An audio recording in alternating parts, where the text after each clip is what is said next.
오늘은 사무엘하 2장 말씀, 특별히 2장 1절에서 4절 상반절 말씀으로 여호와께 묻는 삶이라는 제목의 말씀 함께 나누도록 하겠습니다. 우리 살아계신 하나님의 말씀 먼저 함께 봉독하도록 하겠습니다. 함께 읽겠습니다. 그 후에 다윗이 여호와께 여쭈아뢰되 내가 유다 한 성읍으로 올라가리이까 여호와께서 이르시되 올라가라. 다윗이 아뢰되 어디로 가리이까 이르시되 헤브론으로 갈지니라. 다윗이 그의 두 아내 이스라엘 여인 아히노암과 갈멜 사람 나발의 아내였던 아비가일을 데리고 그리로 올라갈 때에 또 자기와 함께한 추종자들과 그들의 가족들을 다윗이 다 데리고 올라가서 헤브론 각 성읍에 살게 하니라. 유다 사람들이 와서 거기서 다윗에게 기름을 부어 유다 족속의 왕으로 삼았더라. 아멘.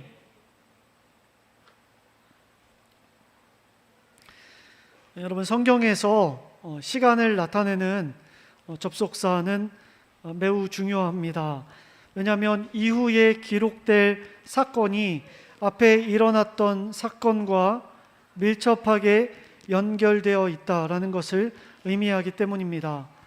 여러분, 오늘 말씀 2장 1절도 이렇게 시작합니다. 그 후에 라고 말입니다. 그 후에. 여러분, 사무엘상 2장 1절 말씀이 이전에 있었던 어떤 말씀의 기록과 연결되어서 우리가 생각해야 한다. 그 이후에 일어난 결과값으로 나타난 일이다라는 것을 우리가 상상할 수 있습니다. 여러분, 사무엘상 1장에 어떤 말씀이 있었는지 다 기억하시나요? 기억하시지요? 예, 정말로 역사상 큰 일이 일어났습니다. 왕이 죽었어요. 한 나라를 통치하는 왕 사울이 죽게 된 것입니다. 전투에서 전사했어요. 목숨을 잃었습니다. 그 후에 일어날 상당한 변화에 대해서 이 장에 기록하는 것이 당연한 일이겠다라고 우리는 상상해 볼 수 있습니다. 여러분, 지난주에 아말렉 청년에 대해서 제가 이야기를 했습니다. 아말렉 청년 하나가 전쟁 중에 이스라엘 군대 가운데 있다가 다윗에게 와서 사울의 전사 소식을 전하는 것이 지난주에 이야기 가운데 있었죠. 우리도 이 청년처럼 생각하는 것이 보편적이고 일반적입니다. 옳고 그름의 문제가 아니라 보통 사람이라면 그렇게 생각해야 된다고요. 여러분, 사울이 죽은 것으로 인해서 한 사람의 인생 가운데 가장 큰 보상이 주어진다면 여러분, 그 사람이 누구일까요? 예, 다음 왕이 될 사람, 그리고 가장 그로 인해 고통스러웠던 사람이겠죠. 더 이상 블레셋 땅에서 망명생활을 하며 떠돌아다니지 않아도 되는 사람, 그리고 고국으로 금이환영하며 돌아갈 수 있는 그 사람, 예, 다윗이 바로 우리가 생각하는 그 한 사람, 가장 인생의 큰 보상을 받는 사람이라고 우리가 생각할 수 있습니다. 여러분, 그러면 다윗은 이스라엘 땅으로 돌아갈 때 어느 지역으로 돌아가는 것이 옳을까요? 어느 땅으로 가야 할까요? 가장 적합한 땅, 성경은 유다 땅 헤브론이라고 이야기하고 있는데요. 여러분, 오늘 말씀 2절에 보면 아내가 2명 기록되고 있죠. 이스라엘 여인 아히노암과 갈멜 사람 나발의 아내였던 아비가일이라고 다윗의 두 아내의 이름이 나옵니다. 여러분, 이 두 이름 중에 우리는 후자의 이름을 많이 들어봤습니다. 아비가일. 어쩌면 나발이라는 이름을 더 많이 들어봤는지도 모르겠습니다. 여러분, 친숙한 이름입니다. 사무엘상 25장에 보시면 다윗과 다윗의 용사들이 무례한 행위를 당하게 됩니다. 나발에게요. 나발은 부자였어요. 그의 가축을 다윗이 지켜줬음에도 불구하고 나발이 다윗과 다윗의 용사들을 홀대합니다. 화가 났죠. 하지만 하나님께서 이 나발을 치셔서 나발이 죽게 됩니다. 그때에 나발의 현명한 아내였던 아비가일을 다윗은 아내로 맞이하게 됩니다. 뭐 첫눈에 반했을 수도 있고요. 아니면 어떤 입장이나 정치적인 목적이 있었을 수도 있어요. 하지만 여러분, 결과값을 우리가 생각하면 좋을 것 같아요. 여러분, 나발은요 단순히 장사를 잘해서 가축이 많았던 것이 아닙니다. 우리가 이렇게 생각할 수 있어요. 나발이 굉장히 많은 가축을 가지고 있었고 굉장히 많은 부를 축적하고 있었는데, 그가 사업을 잘했다기보다는 오히려 그가 갈렙 지파의 수장이었다, 거기에 왕에 해당되는 지도자였다라고 생각하는 것이 훨씬 옳다라는 것이죠. 여러분, 고대 사회에서 한 지파의 왕이나 수장이 죽게 되면 그의 아내를 취하는 사람이 그 지파의 수장의 자격, 권리를 가지게 되는 것이 당연지사입니다. 그렇죠? 여러분, 그래서 다윗이 나발의 아내를 취함으로 인해서 그 지역의 수장으로서의 어떠한 자격을 다윗이 이제는 갖게 됐다. 법적으로 사람들이 인정하는 능력을 갖게 됐다. 지금 이스라엘 땅 들어가지 못해요. 왜냐하면 사울이 자신을 죽이려고 기세등등하게 노리고 있기 때문에. 그러나 적어도 자격은 가지고 있던 사람. 그렇기 때문에 이제 사울이 죽었어요. 그럼 그는 어디로 들어가야 됩니까? 그에게 자격이 주어졌던 유다 땅 헤브론, 갈렙 지파의 한 지역이었던 헤브론으로 들어가는 것이 당연하다라고 생각할 수 있어요. 또 한 가지 이유가 더 있습니다. 사무엘상 30장 26절에 보면 다윗이 블레셋의 한 성이었던 시글락에 살고 있었어요. 근데 시글락을 비웠을 때에 아말렉 군사가 쳐들어와서 그 성을 불바다를 만들어 버립니다. 그리고 그곳에 있던 나이 많은 여인부터 젊은 여인까지, 다윗의 아내들도 다 붙잡아 버리게 되죠. 다윗과 그의 군사들이 화가 많이 났습니다. 그들을 따라가요. 그리고 하나님의 은혜 가운데 아말렉을 징벌합니다. 그리고 그곳에서 많은 전리품을 가져오게 돼요. 여러분 기억하시죠? 군사들 중에 갔던 사람도 있고 못 갔던 사람도 있었지만 평등하게 나눴던 이야기, 예전에 사무엘상 말씀에서 함께 나눴던 것을 기억하실 겁니다. 그런데 다윗이 26절에서 이렇게 합니다. 시글락에 이르러 전리품을 어떻게 한다? 그의 친구 유다 장로들에게 보냈다라고 기록하고 있어요. 여러분, 유다 장로들은 아무 상관없는데요, 전리품을 그들에게도 보낸 겁니다. 정치적으로 수가 있었던 거예요. 그들과 친하게 지냈던 겁니다. 나중에 내가 이스라엘 땅으로 들어갈 수 있을 때, 그때 내가 가야 할 곳 당연히 다른 곳이 아니라 유다 지파로 들어가야죠. 유다 지역으로 들어가서 그곳에서 헤브론으로 들어가는 것, 아내의 고향이 있는 곳, 그곳으로 들어가는 것, 그것이 당연하다라고 우리가 생각할 수 있죠. 답은 단순합니다. 헤브론, 그곳이 가는 것이에요. 목적지예요. 그런데 여러분, 오늘 말씀 사무엘하 2장 1절에 보십시오. 그 후에 다윗이 헤브론으로 들어갔다.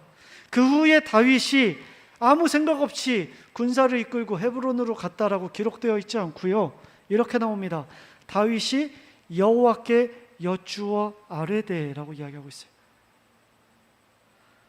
물어볼 것 없이 자명한 사실이었어요. 누구나 다 알고 있었어요.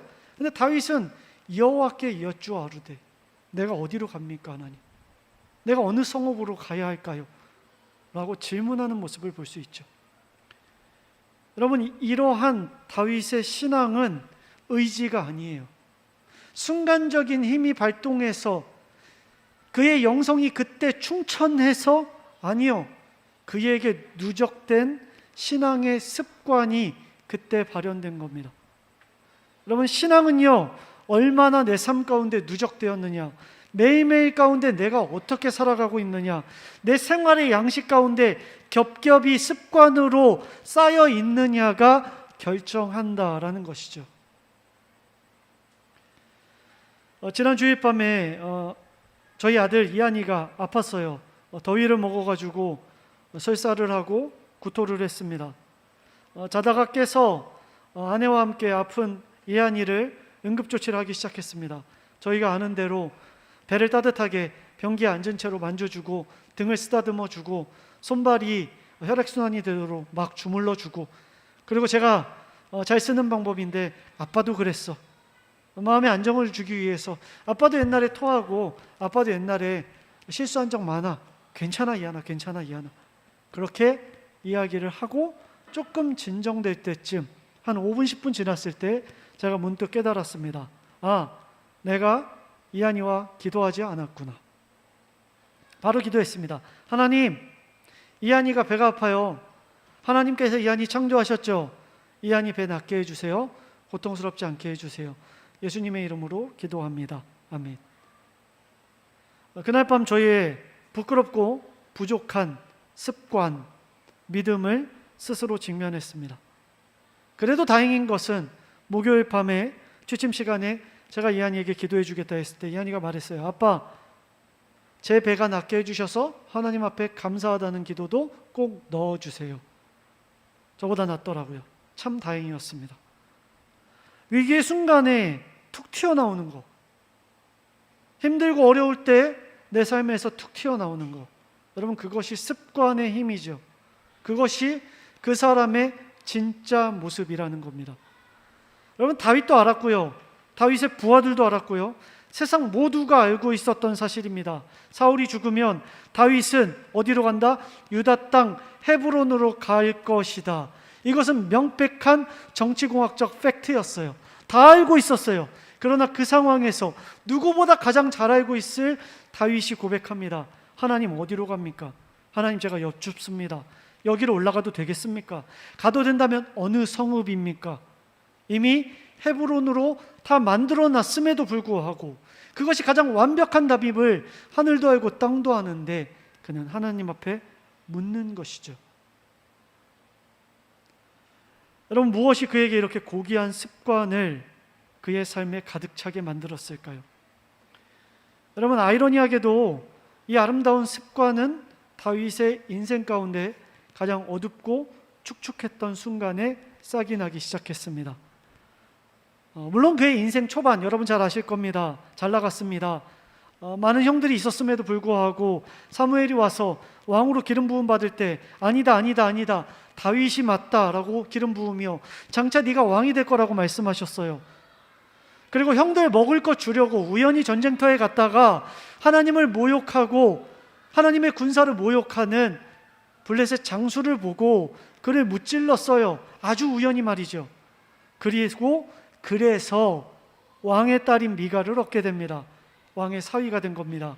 왕궁에 살면서 앞으로 왕이 될 날을 기다리는 사위의 인생을 살면 됐었어요. 그런데 그의 인생이 바뀌어지게 되죠. 갑자기 사울의 정신이 불안정해지기 시작합니다. 성경에 보면 악령으로 인해서 고통을 받았다라고 나와요. 자신을 위해서 악기를 연주해주는 다윗에게 창을 던지는 일이 벌어지게 됩니다. 다윗을 향한 그 사울의 질투와 경계심을 견딜 수 없어서 이제 다윗은 보편적인 삶을 살 수 없고 떠돌아다니는 떠돌이 인생을 살아야만 했어요. 블레셋 땅으로 정치적인 망명을 떠납니다. 미친 사람처럼 침 흘리면서 구걸하면 내 생명이라도 구하겠지라고 생각을 해요. 그런데 그것마저도 허락되지 않습니다. 원래 사람의 인생이 바닥이면 그러려니 하겠는데 저 위까지 올라갔던 사람이 떨어지니 얼마나 아팠겠습니까? 대통령 후보였던 사람이 불법 체류자가 된 것 같은 삶이었으니 말입니다. 여러분 바울은 이야기합니다. 우리는 환난을 자랑합니다. 왜냐하면 환난이 우리에게 희망이 되고 소망이 되기 때문입니다. 여러분 이게 무슨 소리입니까? 로마서에 기록됐는데 로마서가 무슨 자기계발서입니까? 긍정적으로 마인드 컨트롤하면 환난도 희망이 되고 소망이 될 수 있다라는 그런 이야기하는 겁니까? 아니요. 바울은 이야기합니다. 하나님을 신뢰하는 사람, 그리스도를 구원자로 굳게 믿는 사람은 두 가지를 경험하게 된다. 그 첫 번째는 내가 할 수 있는 게 아무것도 없구나. 한계를 경험하고 벽을 경험하게 돼요. 내가 노력하고 내 지혜와 내 방법으로 움직여 봤는데 되지 않는구나. 그러면서 두 번째를 깨닫게 됩니다. 비로소 내 삶의 구원이, 내 삶의 구원자가, 내 삶의 빛이 어디서 오는가? 해결할 수 있는 분, 오직 여호와께서. 여호와는 나의 목자시니 내가 부족함이 없다.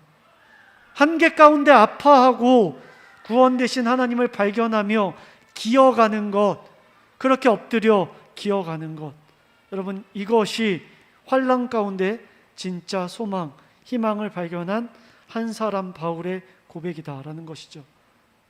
많은 그리스도인들의 공통점을 제가 최근에 듣게 됩니다. 놀라운 공통점이었어요. 우리는 보통 인생 가운데 가장 힘든 때 하나님을 만났더라. 입시를 준비하며, 그리고 내 인생의 바닥이 쳤을 때, 그러나 나에게 더 이상 선택지가 없을 때, 그때 하나님을 찾고 그때 하나님을 구한다. 그때서야 하나님께서 뿅 하고 나타나신 게 아니라 늘 하나님께서는 내 곁에 계셨으나 그제서야 내가 내 마음이 비워져서 하나님을 찾을 용기를 내는구나. 보아라, 내가 문 밖에 서서 문을 두드리고 있다. 늘 내 인생 가운데 서성이시는 하나님, 그러나 문을 열고 내가 주님을 맞이하면, 믿음이라는 것이 적극적으로 하나님을 내 마음 가운데 받아들이면 그분이 들어와 우리와 함께 먹고 마시며 하나님 나라를 이루신다는 것이 성경이 기록하고 있는 진실, 환난 가운데 소망 되신 예수님을 발견할 수 있다. 여러분, 다윗이 인생 가운데 가장 힘겨운 시간, 아둘람 굴에 있을 때였어요.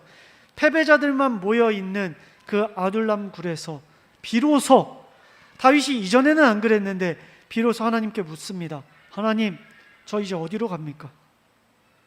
예전에 블레셋 땅으로 들어갈 때만 해도 하나님께 묻지 않았던 그 다윗이, 정치적 망명이 답이다라고 아무리 생각해도 이것이 맞다라고 생각해서 그냥 갔던 그 다윗이 이제는 하나님 앞에서 묻습니다. 하나님, 내가 어떻게 합니까?